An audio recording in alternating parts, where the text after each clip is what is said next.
G'day ladies and gents, it's Duckville. Got some PvZ action for you here this time. It is going to be featuring a good buddy of mine. He's a blue Protoss player down at the bottom right hand side, playing for Soviet Gaming on Belshia Vestige right now. It is Gemini. He's happened to face up against one of the casters who is doing a wonderful job at the NASL, and of course you may have seen him previously playing as Terran, but he is now the ultimate expansion patch Zerg. It is Gretorp, with just a ladder match, which has actually just recently happened. I'm joking about the expansion patch Zerg thing, guys. Calm down. Don't throw your tomatoes at the screen right now. Just having a bit of fun. But anyway, so Gretorp, of course, switching over to Zerg and actually doing really well with that, jumping into the Grandmaster League on NA very quickly, in fact, from what I understand.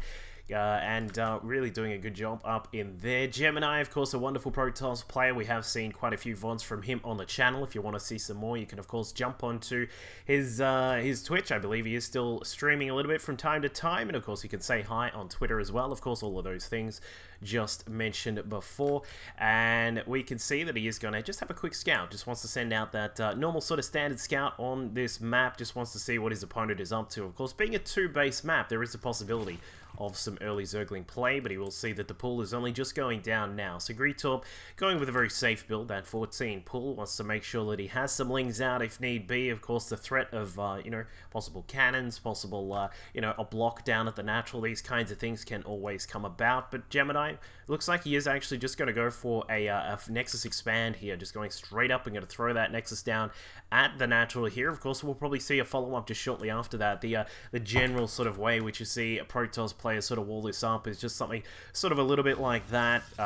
That's like the best I can do with squares with the mouse, guys. I'm sorry, but you've got your forge and your gateway here, and then your cannon shooting across to cover the wall. So it's generally nice and tight. Of course, you will leave a little bit of space just across on this edge here, which also allows you to get units in and out. Not to mention a pro to be sent out to try and get some intel, put down some proxy pylons as need be, these kinds of things. So we'll keep an eye on what Gemini is up to. Of course, the gas is an important part of what the Protoss is going to get up, so we'll see these go down probably very soon. They normally do go down on around about that 19-20 mark on the supply counter there. We'll see the gateway go down, the forge finishes up, and of course the cannon gets started. So things all proceeding very normally, of course. Make sure you do tune in tonight on twitch.tv/handsome-nerd. I'll be streaming over there. I think it's going to be a Dota 2 night for tonight with a couple of friends of mine in Mumble. You can hear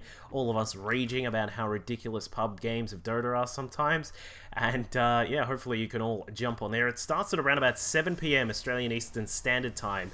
And I know that is very late for some of you overseas, but it is... sorry, actually, I suppose I should qualify because this cast probably won't go up until Tuesday, my time. But Mondays, Wednesdays, and Saturdays, I'll be on the Handsome Nerd stream there, just streaming some ladder of StarCraft 2 and, of course, some pub Dota games, these kinds of things. So you can catch me there.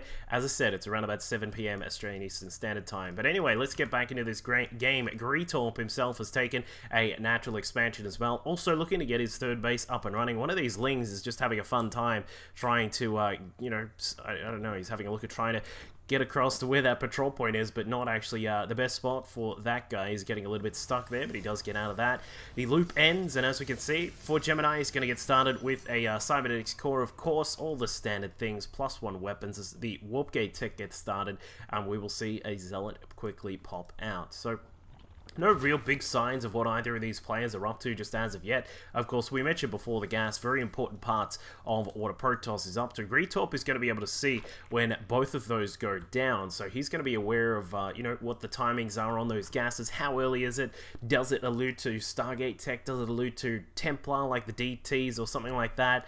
All these kinds of things, which are things you do need to take into consideration when defending as these Zerg players. So we commonly see the Zerg players always throw down the odd Spore Crawler down in the back of the mineral lines of some of these bases to protect against Stargate play. Also does help in dealing with DTs and those sorts of things, and we'll see how Gemini is going to go from here. It looks as if he has picked up gases number 3 and 4, and in fact the Twilight Council does go down. So we're at this point, so the 6:45 mark, where the Twilight Council has now gone down. We'll see if Gemini is able to keep the Overlords out of his base to make sure that his scouting does not get too much done. And it looks like Gretorp heads in the back, perhaps a little bit of an unfortunate direction for him. It looks like the Stalker is going to scout it out, but the big question is, will Gretorp get across to see that Twilight Council here?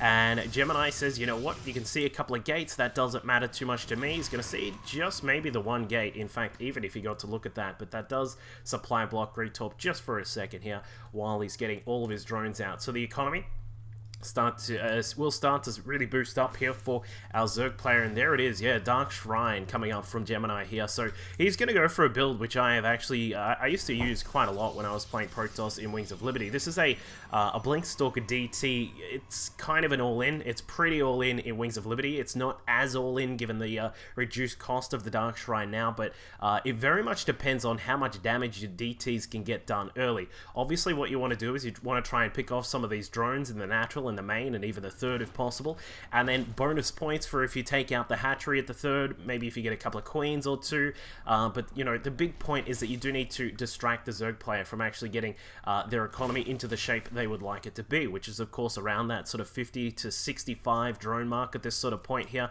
We can see that Gretorp has picked up quite a lot of links. He's fearing that there could be something coming about. Has he actually scouted? He hasn't really scouted any further than what he already had.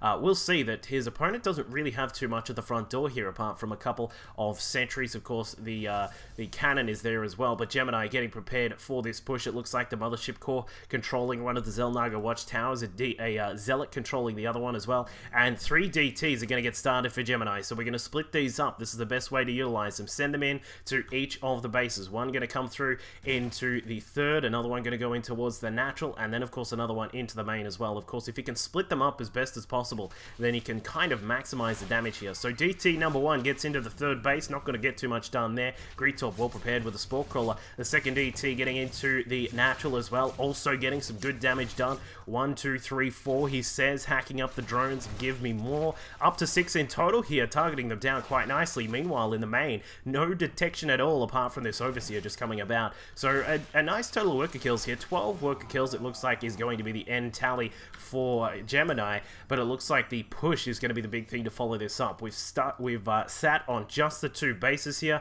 We've got extra gates now down at the back, a total of 8 gates up for our Protoss player from SG, and it looks like he is going to continue this push. It looks like another proxy pylon going to go down. We've got a couple of sentries here to add in for bonus effect. Of course, another way that you can really boost up this attack is to throw in a couple more DTs to try and catch out your opponent if they still don't have any detection. So looks like Gretorp will try and come in from the back. Zergling's trying to pick off some of those sentries. Nicely done, but the Blink Micro from Gemini pulling him back behind the force field line there, really helping out with the targeting down of some of those units. And Gemini will be forced to pull back just for the moment, but we'll probably see a warp in of like 8 Stalkers suddenly just coming out of the Protoss here. And as we can see, yeah, just a few more coming in at the back. So Gemini struggling a little bit for his gas right now, but I tell you what, with some good micro, and if he can keep targeting down some of these roaches with their roach speed so far behind, it looks like Gretorp is going to have a very hard time dealing with all of these roaches now at his front. He's going to send some lings around the back, may try and take down the proxy pylons if he can, but he's now supply blocked after losing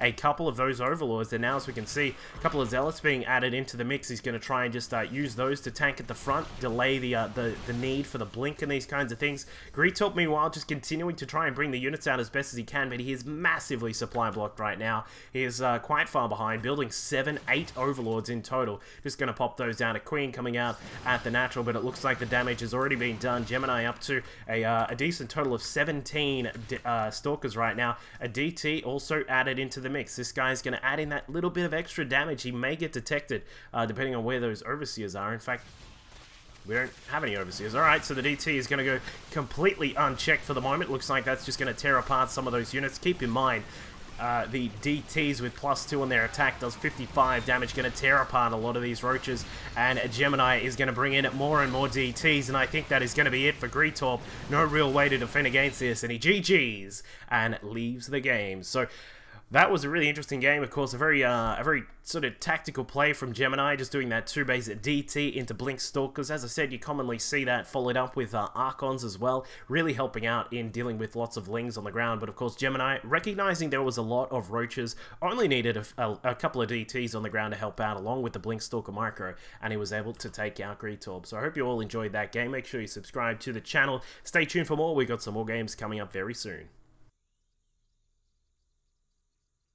Of course, you know, casters and community members that have been at the, wherever it was, I can't actually remember where it was, but wherever it was for the big announcement that has been a little bit hush-hush, but has been revealed in part recently on Reddit.